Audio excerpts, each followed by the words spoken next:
Diz assim: como nada que útil seja, deixei de vos anunciar e ensinar publicamente e pelas casas. Senhor, eterno Pai, abençoa nesse momento, Senhor, Senhor, o professor que vai nos ensinar nesse momento, Senhor, que o Senhor utiliza como instrumento da sua palavra, Senhor, para nos orientar, para nos nortear, Senhor, para que possamos fazer melhor para o seu reino, Senhor. Senhor, que tudo seja para a glória do Senhor. Amém, amém. Podeis assentar? Passa a palavra para o palestrante.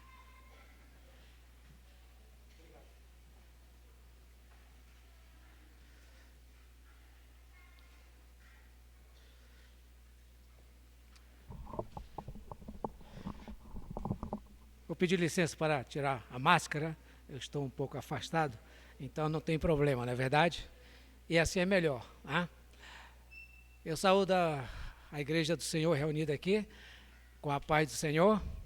Amém. É um grande prazer estar aqui com vocês e nós temos que aproveitar o máximo do nosso tempo, né? Pouco tempo para muita informação. E é claro que a nossa mente, depois do almoço, principalmente aquelas que comeram aquela feijoada, ó, quem aguenta, não é verdade? Mas o que nós vamos precisar, de fato, de verdade, é da graça do Senhor, para nos sustentar em todo esse tempo, para aprendermos o máximo daquilo que Ele tem para nós, ok? Estamos preparados? Estamos preparadas? Então, não sejamos como o povo de Israel, que saiu do Egito e não chegou em Canaã. Não faça isso, né? Vamos andar juntos nessa jornada e com certeza no final, é claro, que muita coisa irá se perder nesse pouco tempo, mas muitas outras ficará gravada na mente e no coração de vocês. E esse é o nosso objetivo, ok? Então, sem perca de tempo, vocês vão abrir as suas apostilas na página 86, na verdade. E ali nós temos o conteúdo desta palestra. E já aqui no quadro nós temos o tema dessa palestra, a importância do conhecimento bíblico para o ensino efetivo às crianças. Eu vou pedir para que fique assim mais gravado, né, na nossa mente, eu vou pedir que todos nós leiamos juntos esse tema. Vamos lá? A importância do conhecimento bíblico para o ensino efetivo às crianças. Muito bem. Então, se você já pegou sua apostila, você abriu aí sua apostila, certo? Pelo nosso tempo, nós não vamos nem ter condições de ir em muitos versículos da Bíblia. Eu sei que você trouxe sua Bíblia aí, é muito importante isso, porque esse é o tema dessa palestra, o conhecimento da palavra de Deus, mas nós vamos aproveitar o máximo de ler versículos já direto aqui no texto, né, na própria apostila, se for o caso, e se também houver necessidade, nós vamos pedir ajuda a algumas de vocês, ou de... eu estava querendo situar homens e mulheres, né, irmãos? Por que o Ministério Infantil pensa que é para as tias somente? Não pode ser assim, né? Graças a Deus nós temos ali um irmão, né, que está aqui conosco, e com certeza ele será abençoado, como todos nós, né? Mas que o Senhor possa levantar um exército também de homens que possa se envolver nesse trabalho entre as crianças, porque é necessário. As crianças precisam ter uma referência também dentro do contexto do ensino da palavra de Deus para elas na igreja local. Mas, enquanto não, vamos, então, seguir o nosso exército, né, principalmente de mulheres. Eu, confesso, não vi nenhum outro homem. Aqui nós temos aqui um homem, claro. Né? Aqui, não, ao seu lado, irmã, isso. É o filho da irmã que está aqui conosco. Né? Mas, se Deus quiser, quem sabe, em um tempo mais para frente, Deus possa levantar muitos outros homens que possam estar se envolvendo nesse trabalho entre as crianças. Para quem não nos conhece, eu sou Rivaldo, missionário da APEC, Aliança Pro Evangelização das Crianças, né? Algumas pessoas nos conhecem aqui, mas o nosso objetivo é muito mais prático do que teológico, porque nós acreditamos, irmãos, que se aquilo que nós aprendemos no contexto da igreja não for a nossa prática, nós estamos perdendo nosso tempo. Então, vamos pensar nisso, ok? E para isso, nós vamos dar sequência aí, né, no nosso estudo da palestra, e vamos pensar primeiro em um versículo da Bíblia, que está no Salmo 119, 18.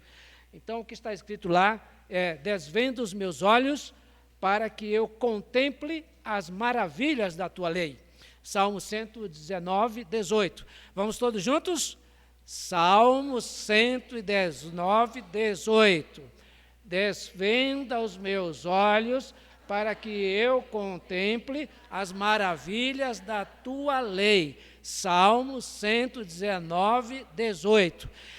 Queridas irmãs e irmãos, se nós tivéssemos tempo de estudar esse versículo somente, nós iríamos entender algo muito importante ou de suma importância para o trabalho entre as crianças, nesse caso especificamente aqui.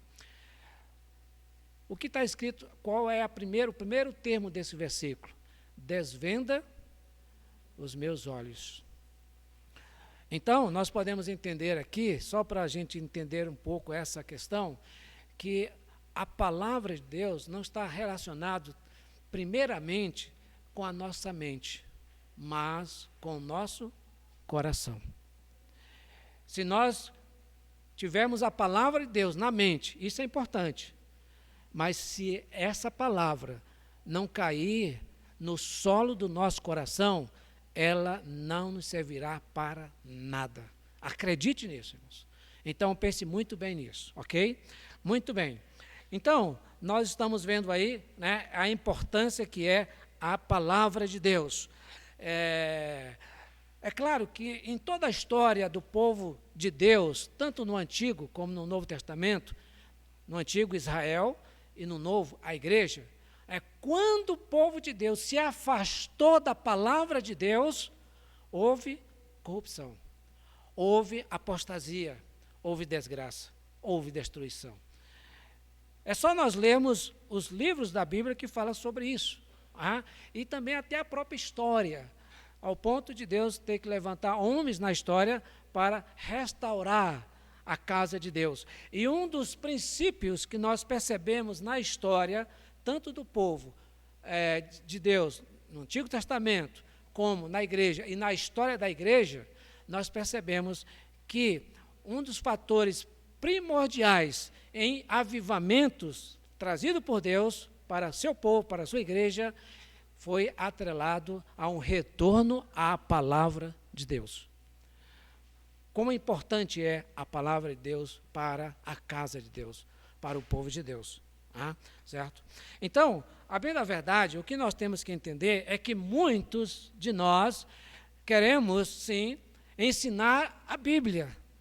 Mas, infelizmente, também muitos de nós não temos um bom conhecimento do conteúdo da palavra de Deus. Esta é que é a verdade.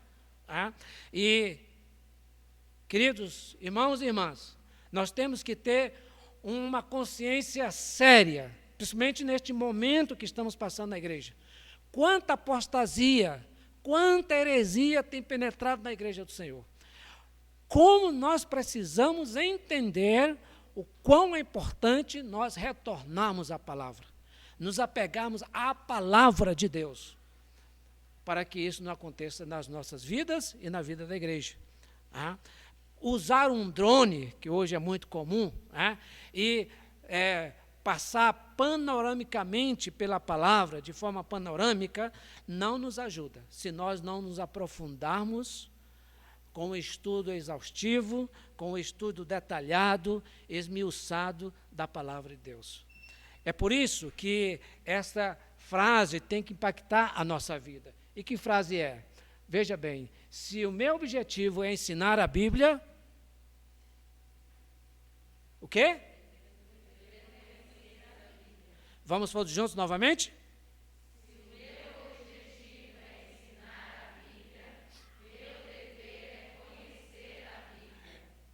Queridos, se nós sairmos daqui tendo a plena consciência desta verdade, já ganhamos o nosso dia. Mas isso tem que ser algo do nosso coração e não da nossa mente. Eu vou enfatizar muito bem isso. Certo? Nós temos que pedir graça ao Senhor para que Ele possa resgatar isso na vida da igreja, e não somente na vida da igreja, mas na vida de cada membro do povo de Deus, e principalmente daqueles que querem ensinar a palavra de Deus. Vocês estão entendendo? Estão comigo aqui?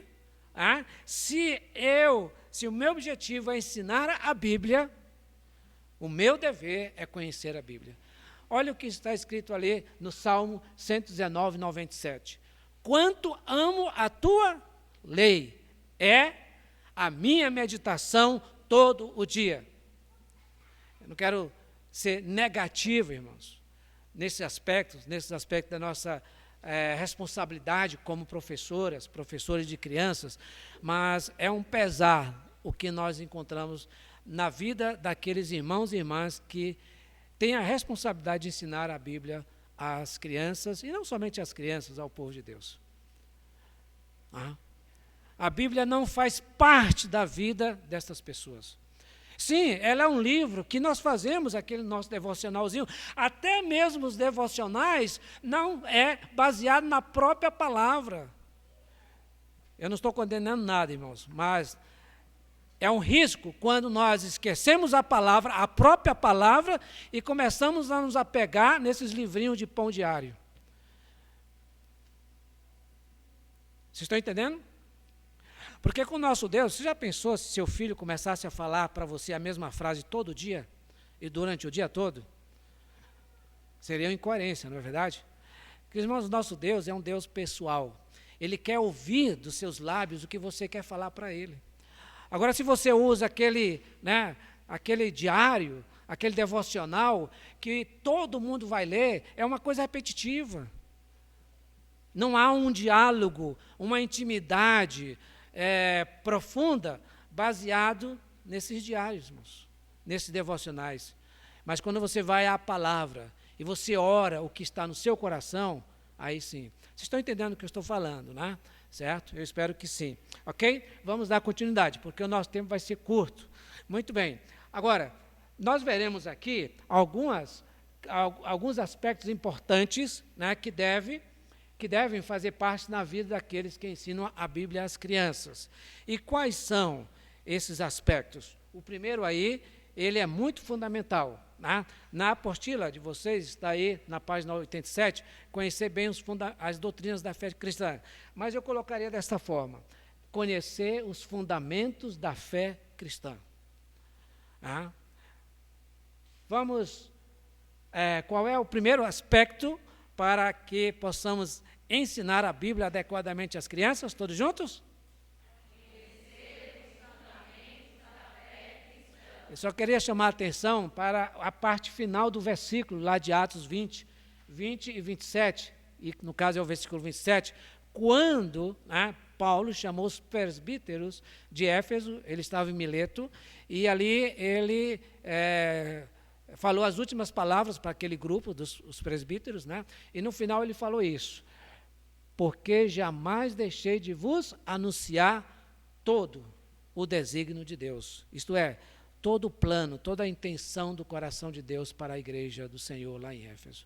Essa é a nossa responsabilidade, irmãos. Nós temos que ensinar todo o desígnio de Deus. O que Deus quer que as crianças conheçam, nós iremos fazê-lo na sala de aula. Essa é a perspectiva. Agora, preste atenção, isso é muito importante, que o mensageiro da palavra, ele precisa conhecer em profundidade os fundamentos da fé. E isso não é coisa, irmãos, que nós podemos relegar àqueles que estão estudando teologia dia a dia, aqueles que vão para os seminários. Não, irmãos, isso é uma coisa que cada um de nós podemos fazer e devemos. Porque você se esforça demasiadamente para ser o melhor funcionário, porque você sabe, tem que dar conta lá naquela sua empresa, não é verdade? Para o seu patrão, senão você vai ser demitido. Mas quando nós pensamos na igreja do Senhor, queridos irmãos e irmãs, como é triste nós vemos essa realidade na vida de muitos irmãos, de muitas irmãs. Não há uma preocupação, não há uma consciência clara de que é uma grande responsabilidade sobre os nossos ombros para ensinar a palavra de Deus. Nós temos que conhecer a palavra de Deus. Que o Senhor possa abrir os nossos olhos, os nossos ouvidos para isso. Tá? Agora, o interessante é que este livro, embora que seja um livro histórico, maravilhosamente histórico, porque Deus não esconde até mesmo as mazelas dos seus servos. Davi foi o homem segundo, mas a Bíblia resiste a um pecado que ele cometeu. E graças a Deus por isso. Sabe por quê, irmãos? Porque a Bíblia a história da Bíblia é realizada por homens como nós. E se Deus fez algo na vida deles, Deus também vai fazer algo na nossa vida hoje.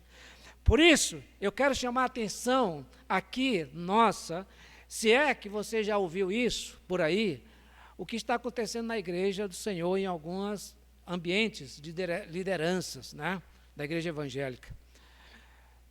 Tem um certo líder, muito conhecido no Brasil, ele diz o seguinte, que a Bíblia precisa ser atualizada para a nossa época. Queridos irmãos, preste atenção naquilo que você vai ler aqui agora. A Bíblia é um livro atual para cada geração. Ela não precisa ser atualizada. Ela precisa ser crida. Ela precisa ser estudada. Ela precisa ser proclamada.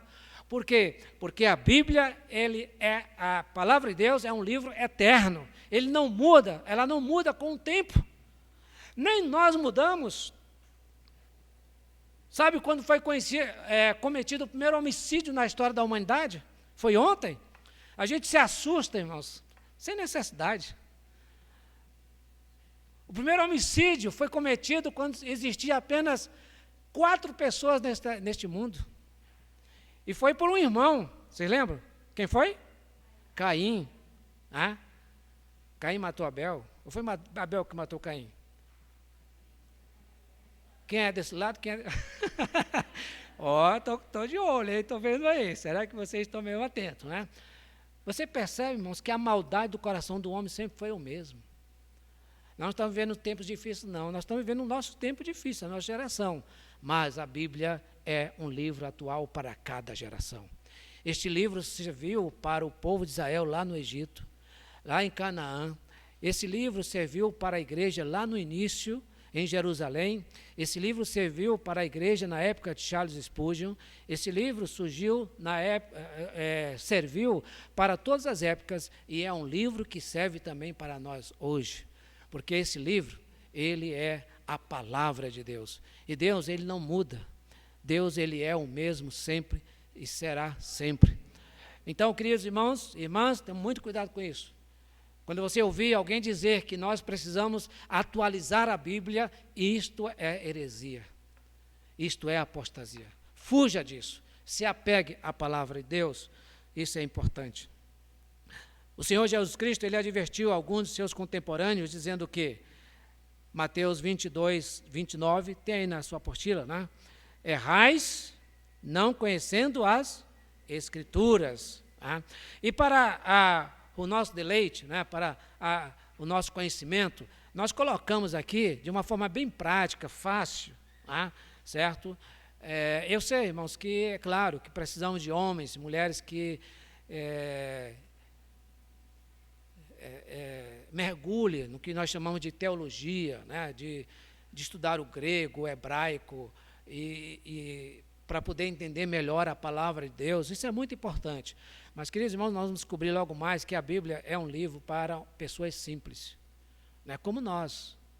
Você não precisa saber grego, hebraico para conhecer Deus na palavra de Deus, né, certo? Mas aqui nós temos alguns fundamentos, e na sua apostila, né, eu queria fazer uma interação, uma dinâmica, mas o tempo não vai nos permitir. Ou será que vai? Não, vai não. Então vamos continuar. Veja bem, nós temos aqui... vamos fazer só dois. Só dois. Olha, quem é Deus? Né? É o primeiro fundamento. Essa ordem aqui desses fundamentos está na ordem cronológica, não pode ser mudada. não pode ser colocada de outra maneira, né? São os fundamentos básicos da fé cristã, certo? É muito importante nós conhecermos cada fundamento desse e fundamentá-los na onde? Na palavra de Deus. É por isso que eu queria fazer essa dinâmica, né? Se você pensar no primeiro fundamento, quem é Deus? Alguém pode citar aí um versículo rapidinho? Da pessoa de Deus, como Deus. Então, nós já estamos trabalhando aqui. O que é que você vai fazer? Você vai pegar uma concordância, colocar lá, você pode usar a internet, né? Hoje em dia, o Google, você usa lá, né? Tem tantos aplicativos a respeito disso. Coloca Deus e você procura um versículo que corresponde a esse versículo aqui, né? Certo? A esse fundamento, ok? Certo? Agora, quando nós pensamos em Deus, que Ele é o único Deus, então, eu vou colocar, não tem jeito, o tempo não vai ser... o que está escrito, para alguém ler para nós, Isaías 45, 22, rapidinho.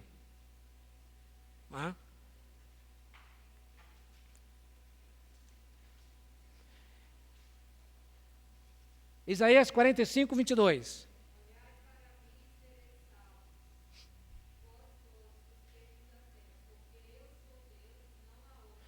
O que é que esse texto está falando, irmãos? Irmãs? Que só existe um Deus. Esta é uma verdade muito importante que nós temos que ter na nossa mente e coração. Só existe um Deus. Mas aí, de repente, fala-se sobre triunidade. Isto é, há 3 manifestações de 3 pessoas na Bíblia que pode trazer certa confusão, né? Graças a Deus, que teve irmãos do passado que já explicou isso para nós. Então, quando nós chegamos lá em Mateus 3, 16, 17, nós temos o batismo de Jesus, por João Batista, né? Ali, aparece 3 pessoas. Diz assim, o Senhor Jesus Cristo foi batizar, a primeira pessoa, Jesus. E depois diz que o Espírito desceu como uma pomba, a segunda pessoa. E depois diz que uma voz veio do céu e disse, este é meu filho amado em que tenho grande prazer. São 3 vozes, 3 pessoas. Aí a pergunta é, mas será que a Bíblia está falando que existe 3 deuses? O Pai, o Filho e o Espírito Santo são deuses? Não pode. Por quê? Porque no outro versículo já foi determinado que Deus disse que só existe um Deus. Eu sou Deus único. Vocês estão entendendo? Então, esses princípios teológicos são muito importantes nós entendermos. É um fundamento muito importante. Por quê? Porque hoje muitos irmãos da igreja evangélica estão dizendo que a triunidade é uma heresia, porque nós estamos dizendo que existe 3 deuses. Mas isso não é um entendimento. Você nem precisa usar a palavra trindade, porque mesmo essa palavra não existe na palavra de Deus. Você só precisa ir no texto da Bíblia. Então, o que é que um texto está dizendo? Que só existe um Deus. E o outro texto está dizendo que esse Deus está se manifestando em 3 pessoas. Ali são pessoas e não deuses. Vocês estão entendendo? Você vê, não é difícil, irmãos. Nós não precisamos ser grandes teólogos para ensinar a palavra de Deus. Nós precisamos ter responsabilidade de estudar a palavra de Deus naquilo que nós precisamos. E um dos caminhos são esses fundamentos. Tá? Eu falei com o irmão Rivanildo, que é o responsável pelo seu PED, da possibilidade de eu enviar para vocês todo o conteúdo da apostila que eu desenvolvi. Certo? Trazendo coisas mais abrangentes. E nós vamos ver como é que vai acontecer, certo? Porque aqui a gente só colocou na apostila coisas reduzidas. Mas, quem sabe, depois a gente pode encontrar uma maneira de mandar para vocês a apostila toda recheada de muitas outras informações, tá bom? Então, só queremos enfatizar isso, irmãos. Por exemplo, a encarnação do Verbo de Deus. João 1,14. E o Verbo se fez carne e habitou entre nós. Então, faça esse exercício, né? defina ali os fundamentos, coloque no seu caderno e comece a buscar versículos da Bíblia que vá se encaixar, porque isso vai crescer, vai dar maior entendimento daquilo que a Bíblia quer ensinar para você, para que você esteja preparado e ensinar para as crianças. O terceiro é a morte vicária do Filho, que diz respeito à expiação, a ressurreição do Filho, um fundamento tão importante, irmãos. Sem a ressurreição, nós não teríamos uma nova vida. Você sabia disso? A justificação no Filho. Sem a justificação, nós não seríamos aceitos por Deus. Justificado, pois, mediante a fé, temos paz com Deus. Graças a Deus por isso. A pessoa e obra do Espírito Santo. Irmãos, sem a pessoa do Espírito Santo, nós não teríamos nada da obra do Filho. Você já pensou? Graças a Deus, porque Ele fez algo completo e nos deu tudo isso na pessoa do seu Filho, Jesus Cristo. Porque tudo aquilo que Cristo fez por nós só poderia ser realidade em nós através de quem? Do Espírito Santo. E naquele dia, como Pedro diz, que ele foi exaltado e ali, então, ele recebeu das mãos do Pai, o quê? A promessa. E derramou isto que vedes e ouvis. A promessa era a pessoa do Espírito Santo. E assim o Espírito Santo trouxe a realidade espiritual de tudo aquilo que Deus fez através de seu Filho, Jesus Cristo. Um assunto muito importante, nós sabemos, é a igreja, o supremo propósito de Deus. Nós colocamos alguns versículos, você pode anotar aí, mas depois estude em casa. Verifique, seja uma boa bereana. Vai lá na Bíblia, verificar se realmente é dessa forma mesmo. O reino milenar de Cristo, um tema que a igreja, de modo geral, tem esquecido. Então, a gente tem que atentar para isso, irmãos. Certo? Esse é dos temas que a gente fica triste, porque nós não ouvimos sobre o milênio.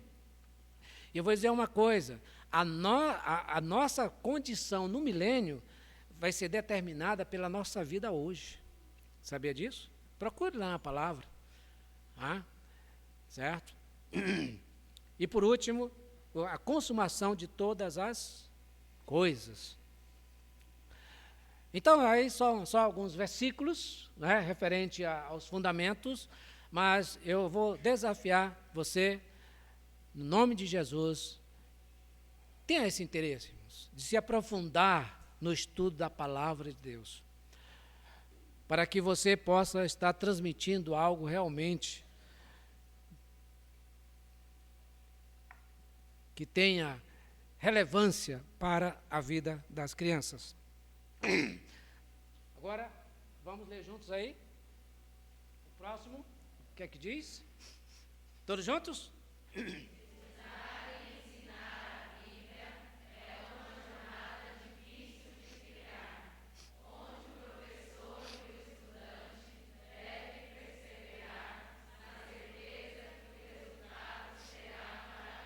Qual será o resultado?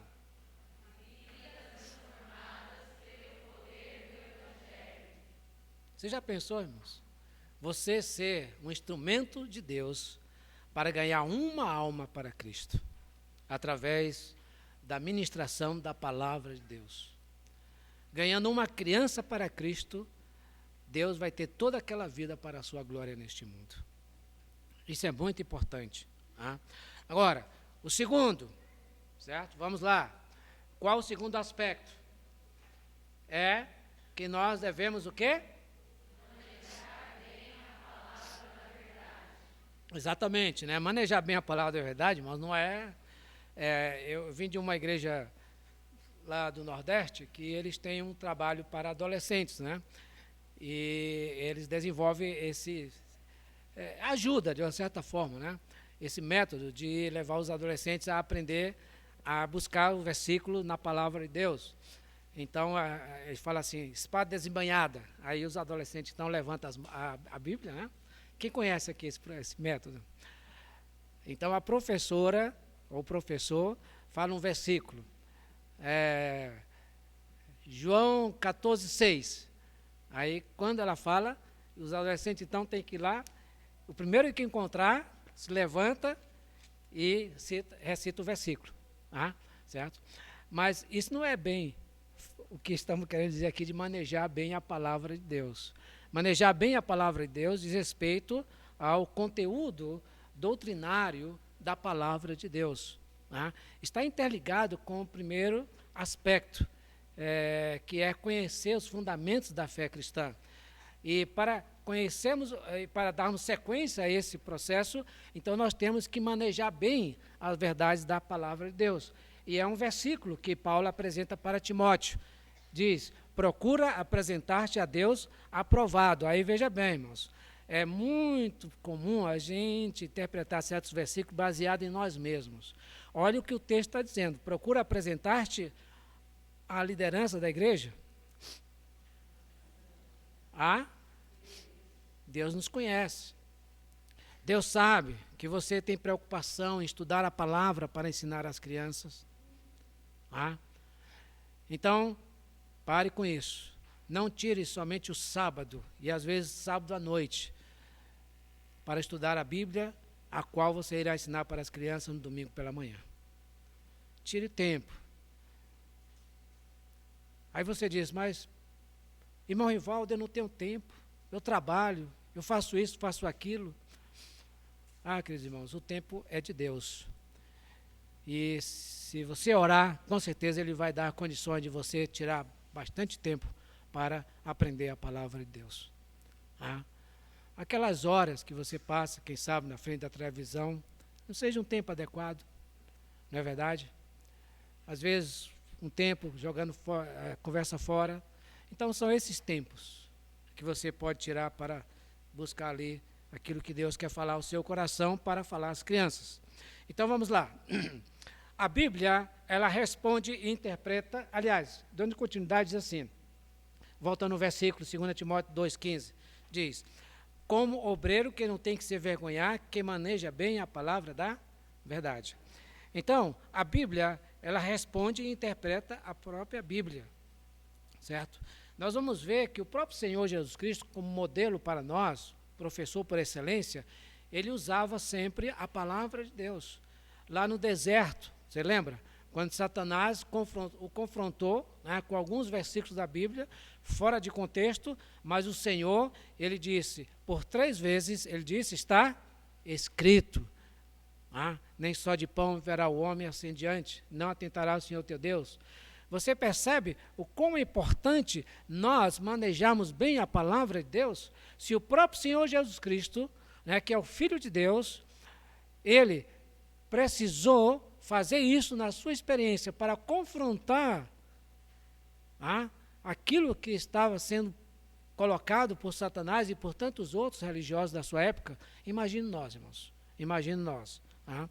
Então, nós vamos ver algumas leis de interpretação da Bíblia que podem nos ajudar nesse objetivo, de estudar a palavra de Deus. É claro que aqui nós vamos só colocar algumas, existem outras, e nós vamos só falar de uma maneira bem assim por alto, só para vocês entenderem o quão é importante nós nos preocuparmos nessa responsabilidade que temos de estudarmos de uma maneira mais profunda a palavra de Deus. Não pense que criança, por ser criança, merece receber qualquer coisa. Não, pelo contrário.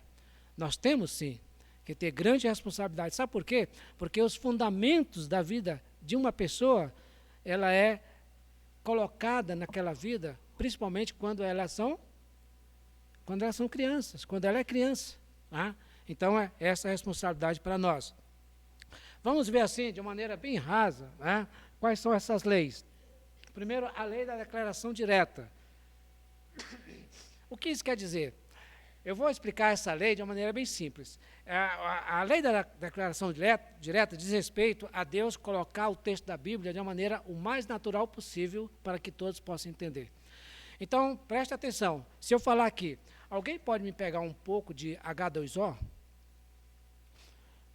Não, calma. Muito bem. Alguém não sabe, aliás, não lembra o que é H2O? Eu acho que no nosso contexto sim, todos nós sabemos. Mas quem sabe, talvez um ou não Não quer levantar a mão, mas tudo bem, certo? Se eu falar, olha, alguém me traga aí um pouco de H2O, seria estranho? Nem todas as pessoas saberiam o que eu estou pedindo, não é verdade? Ah, vocês são estudiosos, né? Vocês são cientistas, olha, que coisa maravilhosa.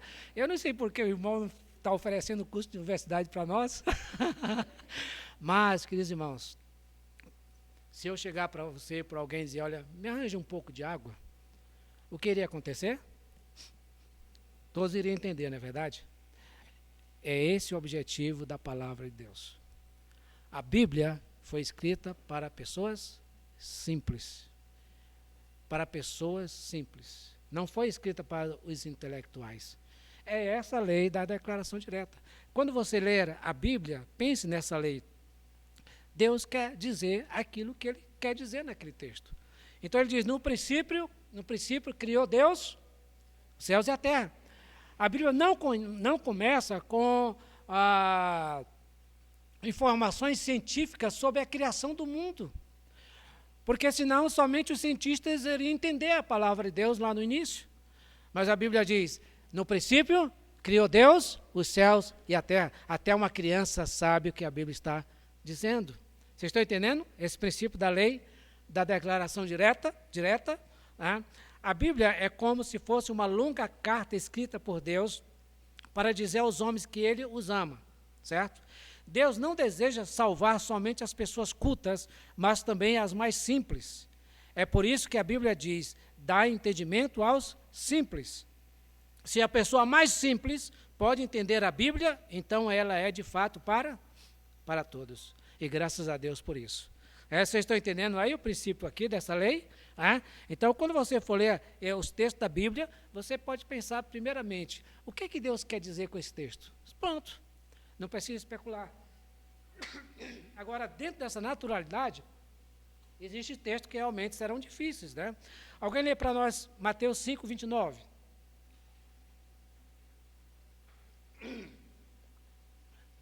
Mateus 5, 29.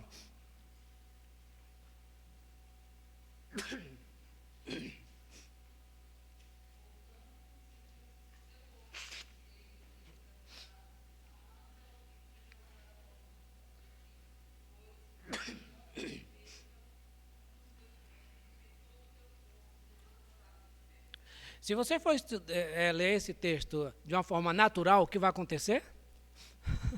Flagelo, na verdade. O texto está querendo dizer que eu tenho que arrancar meu olho direito? A minha mão direita? Não. Então você percebe aí o que é a lei, né, da declaração direta. Certos textos nós não podemos vê-los desta forma. Aqui está querendo simplesmente dizer que nós temos que fazer o máximo possível para não pecar. Porque senão iria ser incongruente com 1 Coríntios 6,19, que diz lá que o nosso corpo é o templo do Espírito Santo. E Deus quer que a gente flagele o templo do Espírito Santo? Não. Então você entende, né, que quando nós vamos estudar a Bíblia, o texto da Bíblia, de uma forma natural possível, isso vai nos ajudar a compreender o que Deus quis dizer. Mas tem certos textos que a gente tem que pensar de uma maneira diferente, usar outro tipo de lei para podermos entender aquele texto, certo? A interpretação de um texto não pode ferir o pensamento geral da Bíblia. Então, graças a Deus, irmão, não precisa arrancar seu olho e nem cortar a sua mão, amém? Muito bem. A segunda lei é a lei da primeira menção. Essa é uma lei muito importante. Só para ajudar aí, na sua apostila, a lei número 1, a lei da declaração direta. Gênesis, 1, no princípio, criou Deus os céus e a terra. De uma forma natural, qualquer pessoa pode entender, certo? A segunda lei, na página 88, a lei da primeira menção. Que lei é essa?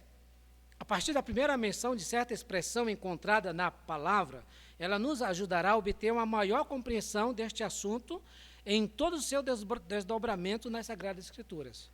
Então, aí na apostila, há a palavra luz, Gênesis 1:3. E disse Deus, haja a luz, e houve luz.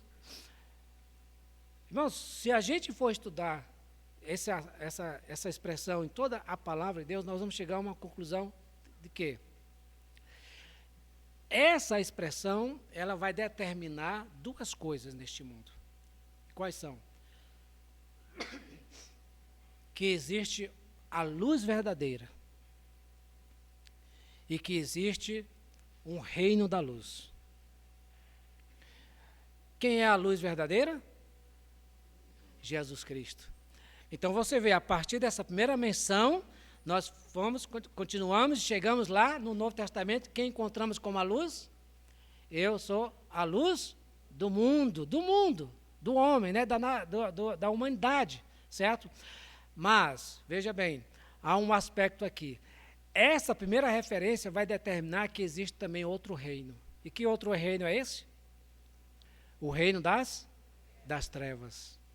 Então você vai perceber que toda a Bíblia, de Gênesis a Apocalipse até Apocalipse, o que está acontecendo é uma tensão entre dois reinos somente. O reino da luz e o reino das trevas. Aqui, irmãos, não tem nada a ver com o que é certo ou errado. A igreja, muitas vezes, irmãos e irmãs erram porque determina a sua vida pelo que é certo ou errado. Irmãos, nós temos que perguntar se aquilo que nós estamos fazendo, se aquilo que está acontecendo é do reino das trevas ou é do reino da luz. O que não for do reino das trevas, será o quê? Do reino da luz. E o que não for do reino da luz, reino das trevas. E você vai ver de Gênesis até Apocalipse, vai ver essa linha, né? Essa linha que vai acompanhando esse raciocínio e chegando lá em Efésios 5, que ele vai dizer que nós somos luz neste mundo e devemos andar como filhos da luz. Então você percebe quão importante esses primeiros versículos que nós encontramos na palavra de Deus. Só para um outro exemplo, rapidinho, né? Amor. A palavra amor, a primeira vez aparece em Gênesis 22:2, né? Quando menciona que Abraão amou Isaac. Olha aí, irmãos. Né? O amor entre quem? O pai e o filho. De quem você lembra? O verdadeiro amor do pai eterno com o filho eterno. Então você percebe que a partir deste amor do pai pelo filho, se torna uma tipologia do verdadeiro amor do pai eterno pelo filho eterno. E vai até Apocalipse. Você vê, a segunda menção está em Gênesis 24:67, que diz lá que Isaac amou quem? Rebeca. E você sabia que Isaac é tipo de Cristo e Rebeca, tipo da igreja. Isaac amou Rebeca. E no Novo Testamento diz que Cristo amou a igreja. Agora, a última referência também é importante, irmãos. Uma das últimas referências sobre o amor fala exatamente do amor de Cristo pela igreja, só que de uma maneira negativa. Está lá em Apocalipse. O que é que ele diz lá? Tenho porém contra ti, que abandonaste. Você percebe? De Gênesis até Apocalipse. É importante essa primeira menção, certo? Então, quando você pensar em estudar ou transmitir alguma mensagem para as crianças, tiver alguma palavra-chave, comece lá da primeira referência. Isso vai ajudar. Continuando, a menção paralela. Tá? A menção paralela, irmãos, eu vou dar só um exemplo que vai ajudar muito. Essa questão da menção paralela é juntar todos os textos que estão relacionados com algum termo. Por exemplo, se você vai estudar sobre oração, não estude só sobre oração. Você tem que estudar sobre intercessão, sobre petição, sobre o que mais? Clamor, né? Tudo isso está relacionado a uma única palavra, oração. É por isso que essa menção aí é de paralela, quer dizer, são textos paralelos. Um irá complementar o outro, certo? Agora, presta atenção. Eu vou dar um exemplo aqui bem simples. Isaías 7,14. Veja aí. Lá diz assim: porquanto o Senhor mesmo vos dará um sinal, eis que a virgem conceberá e dará à luz um filho. Certo? Virgem. No hebraico, esta expressão virgem, de Isaías 7,14, ela pode ser tanto usada para uma mulher que é virgem ou para uma moça jovem. Então, os céticos, os liberais, eles afirmam que, na verdade, Maria, ela não era virgem quando teve Jesus. Porque pode ser que o texto esteja dizendo que ela era apenas uma jovem mulher, mas casada. Vocês estão entendendo? Certo? Mas e agora? Quem pode nos ajudar? Aí nós vamos usar essa lei de menção paralela. Nós vamos procurar na Bíblia um outro lugar que pode falar sobre esse assunto. E vamos para onde? Para Mateus 1, 25. Diz lá: eis que a virgem, falando do mesmo texto, o cumprimento. Eis que a virgem conceberá e dará à luz um filho. E, queridos irmãos, presta atenção aqui. No original grego, agora, essa palavra virgem só pode ser usada para uma mulher que é virgem. Entenderam aí? É o princípio dessa lei paralela. Outro tema, milênio. Você sabia que milênio só aparece em Apocalipse?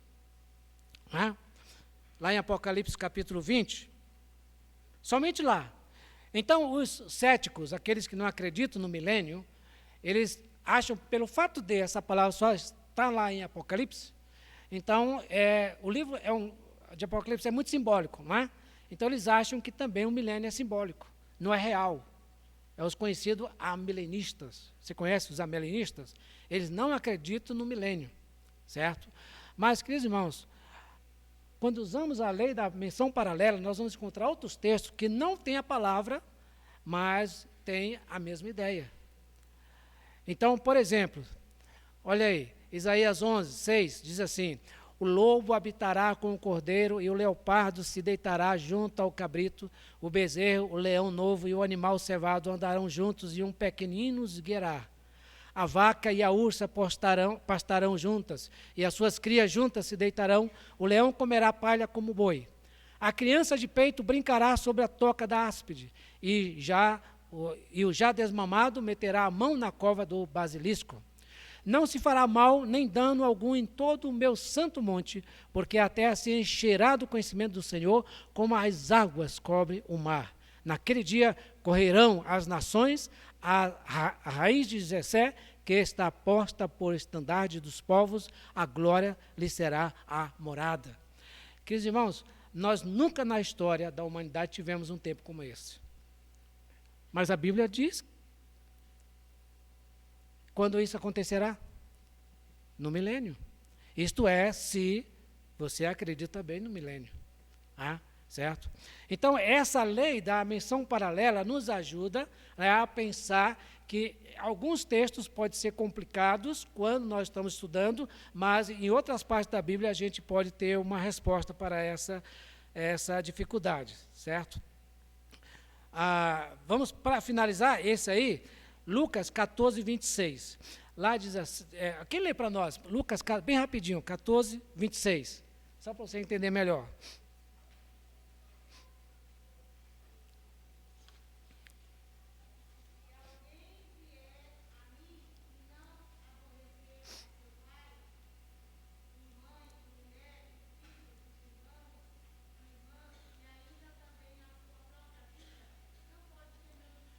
Isso, exatamente. Se ficarmos só nesse texto e não buscarmos outro paralelo, o que é que vai acontecer?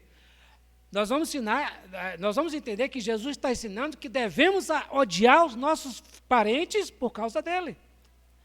Mas é isso que a Bíblia diz? Não. Mas como? O texto está dizendo. Quem pode nos ajudar? A lei da menção paralela. Então, alguém lê rapidinho para nós aí, Mateus 10, 37. E essa expressão aborrecer, que a irmã leu aí, no original é odiar, não é aborrecer somente, certo? É odiar. Mas Mateus 10, 37 vai nos ajudar a entender o que o Senhor Jesus quer falar, quer ensinar.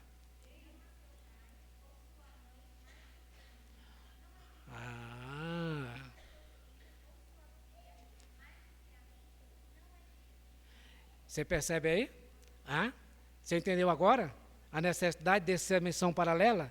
Certo? Um texto está dizendo que para andarmos com Jesus temos que odiar os nossos pais. Mas não é isso. O outro texto está dizendo que se nós amarmos nossos parentes mais do que Jesus, não pode ser digno dele.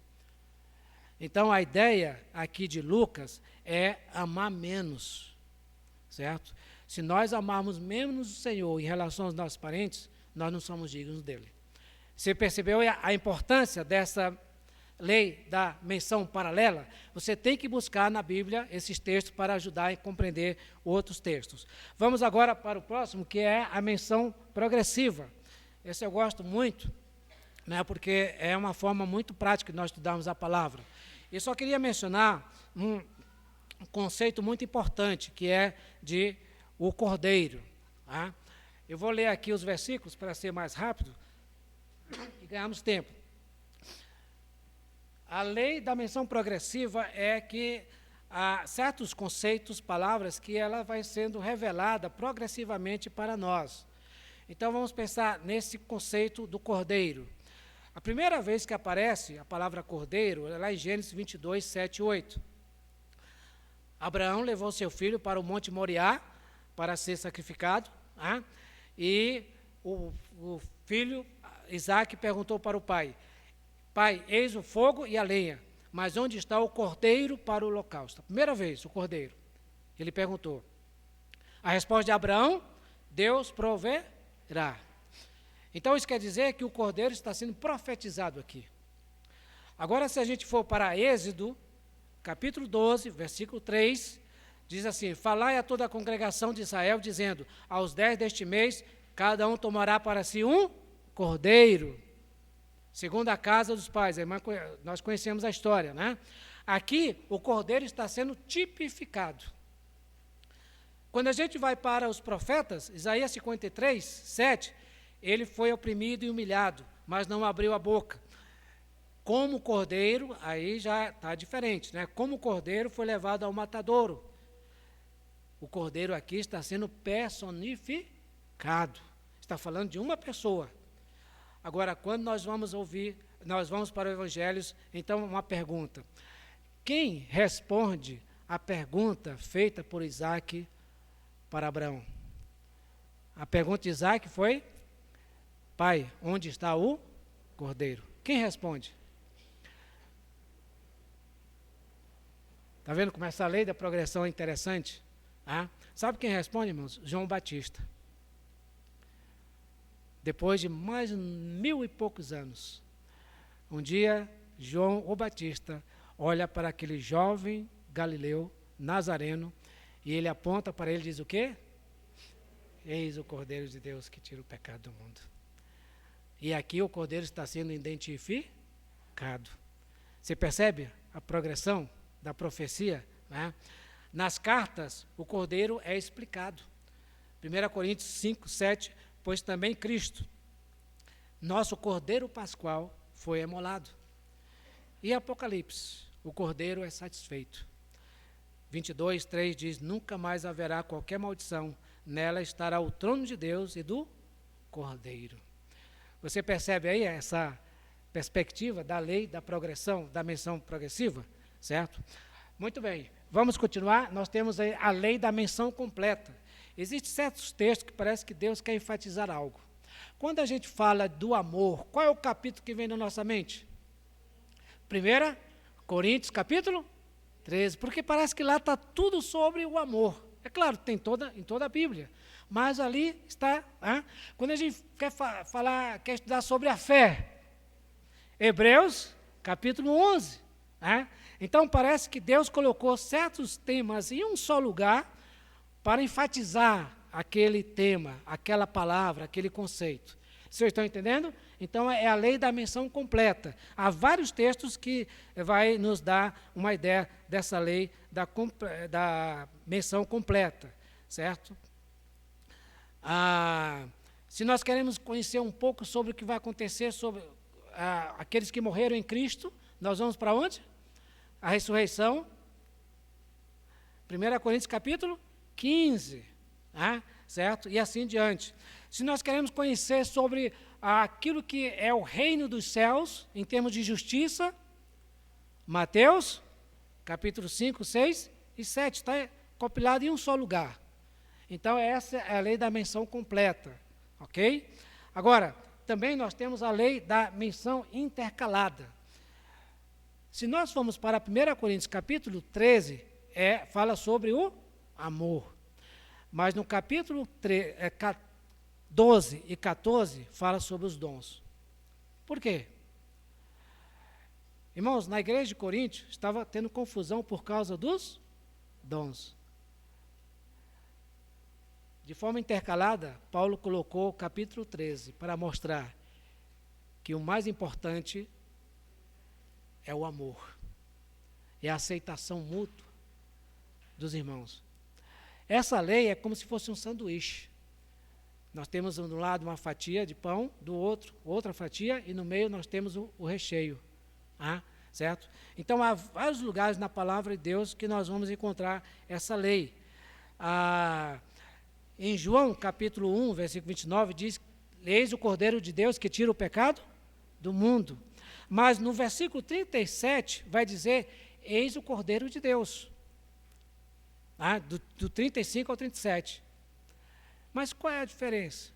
Um é o Cordeiro que tira o pecado do mundo, o outro é o Cordeiro de Deus. E João está dizendo: olha, siga ele. E sabe o que está no meio desses dois textos? Sabe quem pode nos revelar o Cordeiro de Deus que tira o pecado do mundo e o Cordeiro que devemos seguir? Sabe quem está no meio? Em João 1, 32, 20 a 34, o Espírito Santo. Então você percebe, de um lado uma fatia, do outro outra fatia, e no meio o recheio. É essa lei da menção intercalada. Agora, a outra lei é a menção repetitiva. Deus gosta de repetir as coisas. Eu penso que é porque nós não guardamos muito as coisas, na verdade. Por exemplo, por que 4 evangelhos? Você já pensou nisso? Poderia ser só um, na verdade. Mas não, irmãos. Deus, ele quer enfatizar o seu Filho. O Senhor Jesus Cristo é tão grandioso, majestoso, que precisou de 4 evangelistas para escrever sobre ele. E mostra de perspectivas diferentes. Mateus, ele olha Cristo como o leão, aquele que veio para ser rei. Marcos olha Cristo como o boi, aquele que veio para ser servo. Lucas mostra Cristo como o Filho do homem, aquele que é o homem perfeito. E João mostra Cristo como Filho de Deus, aquele que é a águia. Então você percebe que Deus, ele repete certos textos para enfatizar, porque o que nós devemos perceber são os detalhes que um viu e outro não. E é isso que nós vemos nessa lei da repetição.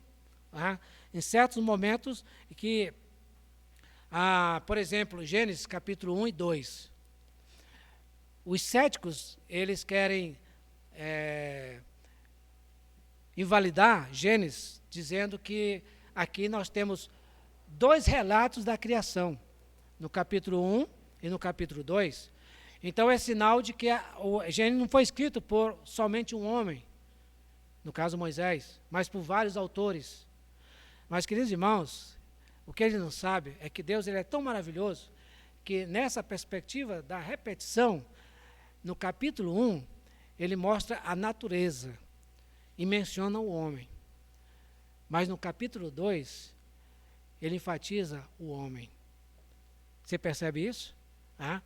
Porque Deus, ele é completo em si, mas nós precisamos de detalhes que irão nos ajudar a compreender o que Deus quer nos revelar, certo?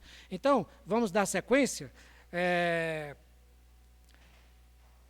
Ficamos aí na lei da menção repetitiva, certo? E, por último, a lei da discriminação. Essa lei também é muito importante, irmão. Sabe por quê? Vamos para João 17, rapidinho. Nós temos aí um pouco tempo ainda.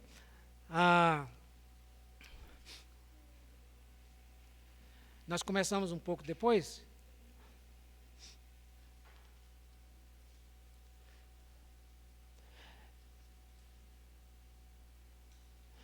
Nós vamos até 15h30, não é verdade, irmão Eduardo? Versículo 5, rapidinho.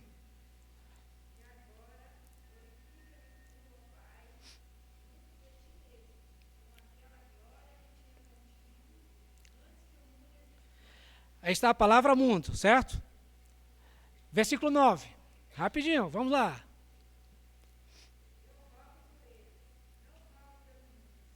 Novamente a palavra mundo. Isso, o versículo 14.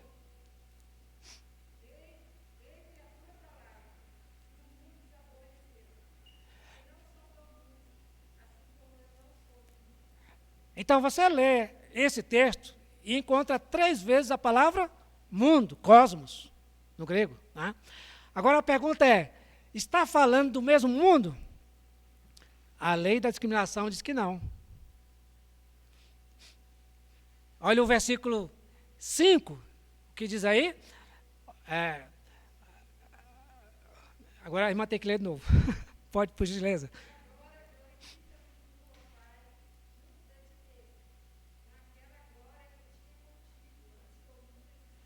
Você está falando de que tipo, que mundo está falando aqui? O mundo da criação, irmãos. Antes de ser criado o mundo, o Senhor Jesus já existia na sua glória junto com Deus. Agora vamos para o 9. Qual é o mundo aqui? Pode ler novamente.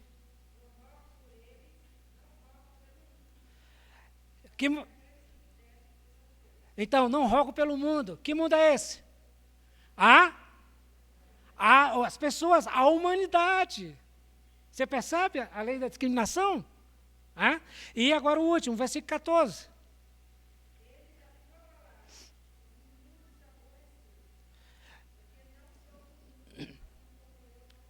Que mundo é esse? É da criação? É da humanidade? Não. Que mundo é esse? O mundo organizado. O mundo que é uma ordem. E este mundo é organizado por quem? Por Satanás. Então você percebe que em um só capítulo apareceu 3 vezes a palavra mundo. Mas as 3 estão falando de coisas diferentes. Certo? Então vamos lá, João 1,12 diz assim, mas a todos quanto receberam Deus o poder de ser feitos filhos de Deus. Não, vamos pensar aqui de outra forma. Lá em Marcos, rapidinho, Marcos capítulo 9.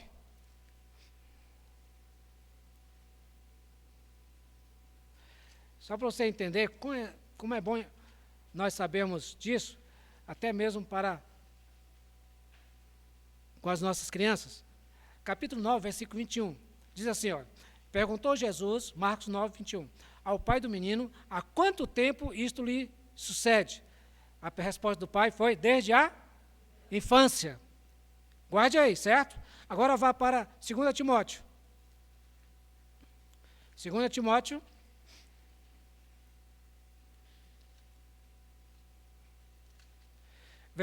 Capítulo 3, versículo 15. E diz assim, 2 Timóteo, e que desde a infância, sabes as sagradas leis. Sabe o que esta lei da discriminação vai nos ajudar? Ver a diferença de um para com o outro.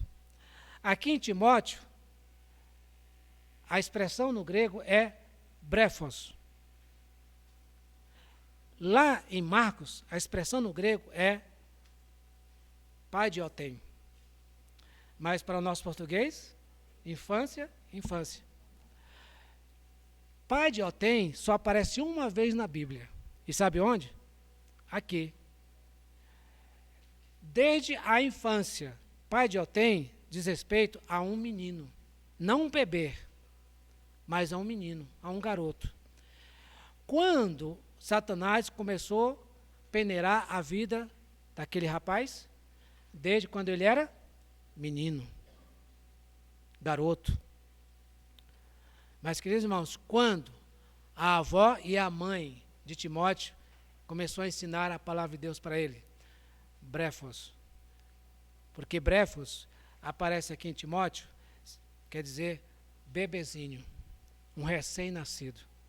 A mesma expressão que vai aparecer em Lucas capítulo 2, quando fala de Jesus, quando ele está lá em Belém, quando ele nasceu. Vão lá e vejam a criança, vejam o brefo. Este é o menino que está no berço. Você percebe a lei da discriminação? É claro que você pode pensar, mas professor, essas coisas são muito difíceis. Não é, irmãos. O que nós podemos dizer é que há uma necessidade de nós nos aprofundarmos. Se nós quisermos ensinar a palavra de Deus, nós temos que correr atrás, certo? E quando você vai desenvolvendo isso, você vai se acostumando e vai entendendo. Né? Pelo menos você tem uma ideia geral, né, por alto, que nós estamos dando aqui. Mas é importante a gente, pelo menos, ter a consciência da nossa responsabilidade de conhecer de fato a palavra de Deus, certo? Agora, nós vamos dar sequência, porque eu queria ajudar você em qual sentido? Se você tiver interesse, né, você pode anotar esse livro, é só colocar aí a editora Tesouro Aberto, o livro é Dai-me Entendimento. Ele é bem simples, fininho, ele traz todas estas leis, mais algumas. Aí se você quiser se aprofundar, você pode estar adquirindo, né, esse livro, você pode até estar adquirindo ele em e-book, e-book, certo? Pela Amazon, bem baratinho, ou você pode estar adquirindo ele de forma física, tá bom? Dai-me Entendimento, é do irmão Christian Chen, da editora Tesouro Aberto. Aí se você quiser pode se aprofundar, irá ajudar muito você, se quiser se aprofundar no estudo da palavra, para ter profundidade na apresentação da palavra às crianças, certo? Veja bem, irmãos, eu não estou trazendo aqui uma sopinha para nós não, porque eu entendo que vocês têm essa capacidade. É coisa séria. A palavra de Deus é a coisa mais séria no que diz respeito ao ensino no contexto da igreja, certo? Então vamos lá. Lembre-se sempre, a Bíblia é um livro que não tem contradição e sim complementação, certo? Está aí na apostila. A Bíblia é um livro que não tem contradição, mas complementação. Bem, o terceiro é a leitura constante da palavra de Deus. Eu quero só enfatizar esse terceiro aspecto com o versículo de Esdras. Olha aí. Diz assim, Esdras 7:10.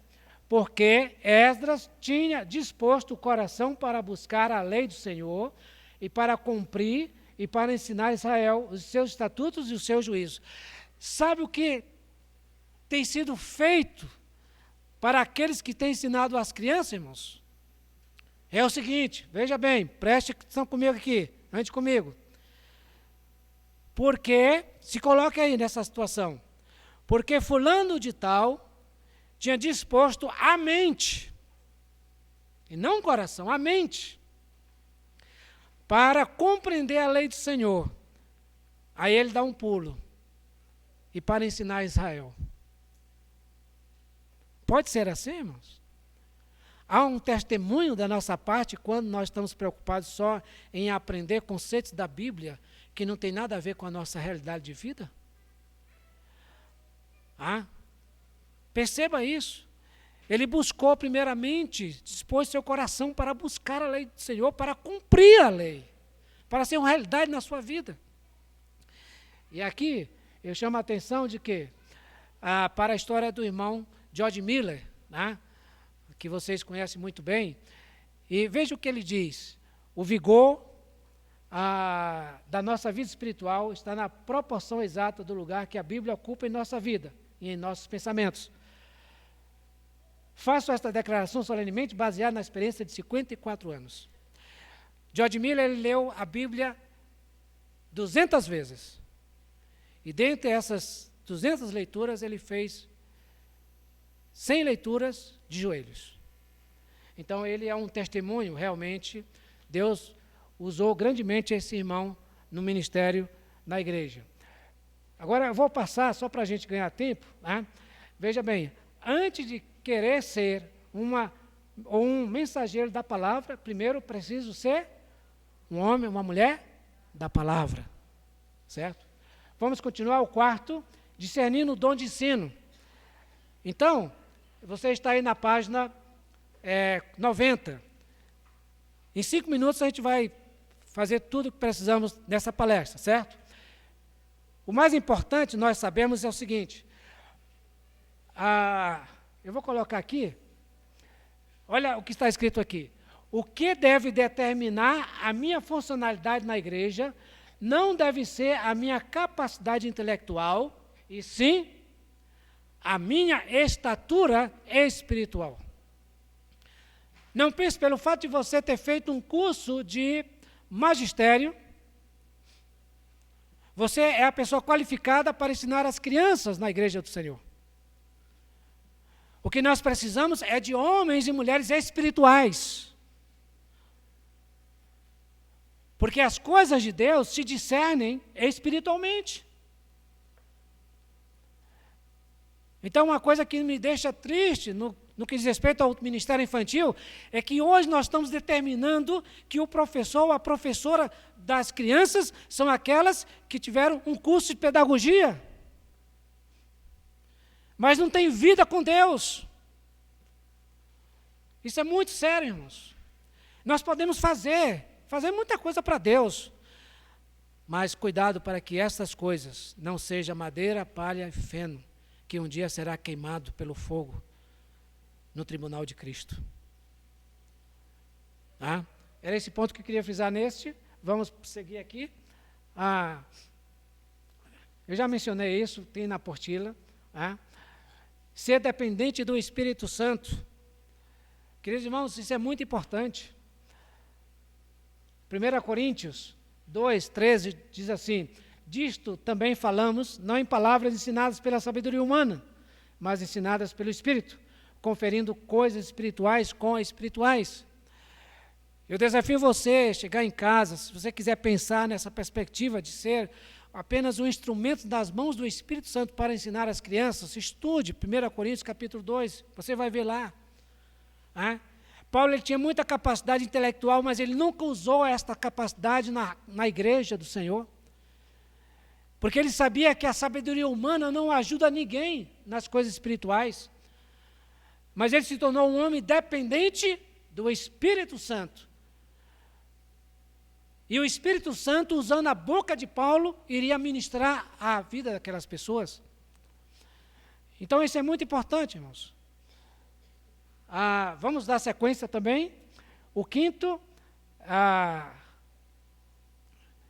outro ponto aqui importante, olha, presta atenção nessa premissa aqui. É mais necessário conhecer o Deus da Bíblia do que conhecer o grego do texto da Bíblia. Irmãos, como nós precisamos de homens e mulheres que andam com Deus. Homens e mulheres que são santos, que são piedosos neste mundo. Irmão, nós estamos cheios de teólogos dentro da igreja. Homens e mulheres que conhecem muito bem a Bíblia, mas não conhecem o Deus da Bíblia. Precisamos pedir graça ao Senhor, nos arrependermos e dizer: Senhor, eis-me aqui, Senhor, eu não sou nada, eu não tenho nada para te oferecer, mas o Senhor Jesus é tudo, e Ele fez tudo por mim, e eu posso receber de Ti aquilo que Tu tens para mim. Então, irmãos, essa é uma verdade muito importante. Nós não precisamos conhecer grego, nós não precisamos conhecer todo o contexto da Bíblia. O que nós precisamos é conhecer em realidade na nossa vida o Deus ao qual nós pregamos. E vamos chegar aí no final, discernindo o tema de toda a Bíblia. Mais um minuto. Na última na página 91 até 93, irmãos. Qual é o tema? Se você fosse dar um tema, uma palavra-chave para o tema da Bíblia, que palavra você usaria? Sabe qual é? Cristo. Cristo. Você vai ver que em todos os livros do Antigo Testamento, cada livro vai falar da pessoa de Cristo. A Bíblia tem como objetivo revelar uma pessoa. Agora, nós, como professores, a palavra de Deus é a bússola para a criança. E é o professor quem deve mostrar o norte. Cristo Jesus. Certo? Se você quiser se aprofundar nesses aspectos, você tem a apostila aí, eu vou falar com o irmão Rivanildo, eu expandi mais a apostila, vamos procurar maneira, quem sabe, de passar para vocês. Se você quiser, tiver interesse, já querer receber, anote aí meu celular, o Zap, você pode pedir, 98614-5107, 98614-5107. Vou ter o maior prazer de mandar para você a apostila completa. Isso vai ajudar muito, certo? Agora, se você quiser se aprofundar naquilo que nós estamos transmitindo, para ter um maior conhecimento da palavra, no aspecto de ensinar para as crianças, nós temos esse livro aqui, O Supremo Propósito, do irmão Devin Frank, editora Tesouro Aberto. E nós temos esse muito bom. Olha, esqueça os outros, mas se você puder adquirir, são 3 livros. Vida em um Plano Mais Alto. Esta irmã Ruth Paxson, ela traz de uma maneira muito simples todo o conteúdo da Bíblia. Muito bom esse livro, certo? Agora, para finalizar, se você tiver interesse de um treinamento para desenvolver melhor o trabalho entre as crianças, aqui está o contato do missionário Luiz Matos, que é o missionário responsável pela PEC aqui na região do ABC. Então, é o telefone 961728709, certo? Irmãos, eu tinha consciência de que o assunto realmente era vasto para 1 hora somente de palestra. Mas eu espero que aquelas ênfases que foi dada possa ir junto com você. E não somente na sua mente, mas que chegue ao seu coração. E com certeza Deus irá lhe abençoar. E o ministério entre as crianças será muito mais frutífero. Vamos curvar nossas cabeças, vamos orar. E eu passo a palavra ao irmão Eduardo. Vamos orar. Pai, nós agradecemos por esse tempo que nós passamos juntos. Ó Deus, ajuda cada um dos irmãos e irmãs que estiveram aqui, para que possa ter uma compreensão daquilo que foi transmitido e que isso venha ajudá-los a se aprofundar mais no estudo, no conhecimento da palavra de Deus e, consequentemente, todos nós possamos transmitir esta palavra às crianças, de maneira em que elas conheçam Cristo, primeiramente, nas nossas vidas, através do nosso testemunho e depois também através do ensino da palavra de Deus. É o que nós oramos, te pedindo, no nome de Jesus Cristo. Amém. Que Deus abençoe a todos vocês, no nome do Senhor Jesus Cristo.